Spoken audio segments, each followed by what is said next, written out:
Could I just check you, Brad? So you're saying set up your vang for the downwind. Yep. And then that will establish your base twist, and then kind of tune everything from there. Yep.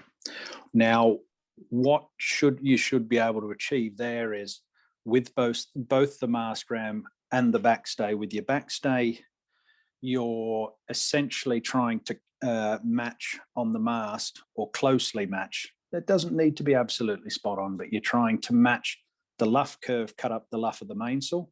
So you're trying to bend that mast so your mainsail will just sit in there nicely in behind your mast. And then with the mast ram at the bottom, that will just hold the bottom of your mast a little bit straighter out of the boat. It will also close the lower leach of your mainsail. So between those two, they're a very fine adjustment, and you'll find you'll get big movement in your mainsail leach. One thing to look for with that, if you can't get a nice trim for your mainsail upwind without excessive movement on either of those, so whether it's excessively having no backstay on, or loads of backstay on, or way too much ram, then that's when you may need to have a look at the geometry of your kicker on the back of the mast. There's a lot talked about by variable geometry kickers.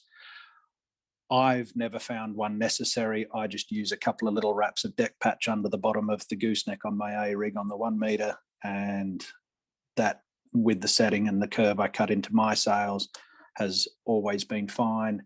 Yet there are others that have the variable geometry and they swear by them, but I find it's just one extra thing, one extra adjustment that if you're not on top of it, can make things worse than what it can make it better. So that's my own personal opinion on that.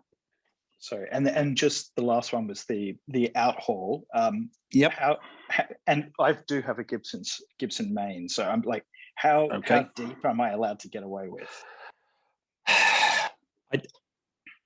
I don't like to set them overly deep. A lot of people like to set them deep. I basically in lighter winds, there's one school of thought that you want to just get a grunty sail and a very powerful sail. Well, in the all but lightest of winds, the deeper you make that sail, the further the air's got to bend around it. So you get to a kind of diminishing gains area once you start to go for too much depth. So I would always measure, say, from the middle of the boom, the center line of the boom, to the center of the foot.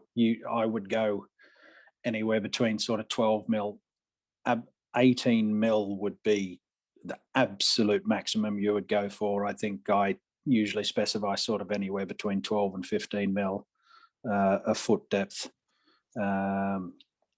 It's one of those things, though, that once I'm then at a venue or anything else, I won't fiddle with that all day. You'll just set a nice little foot round and just leave the thing, and you'll get more positive return out of setting the leach of your sail right and matching that to your mast.